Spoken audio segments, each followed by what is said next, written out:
So over here you can see that I am using the web version of Notion. And if you have installed a desktop version of Notion, then you can simply go ahead and open this up in the desktop version as you like. So let's say I want to open this exact page, then I can simply click on the three dot button right here and then simply choose Open in Windows app. Once you do that, you get prompted to open Notion as you can see right here. And if you were to go ahead and then you can see that it opens up the desktop version of Notion now, just like this, with the same page access right here, just like this. And you can see that as I were to actually go ahead, you have access to the same pages.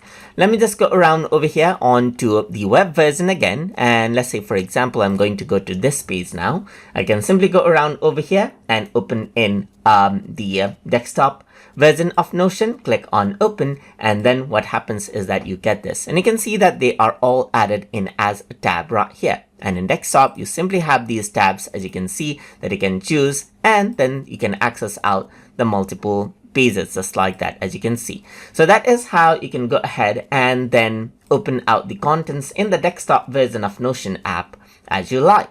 So I hope you guys learned something as always.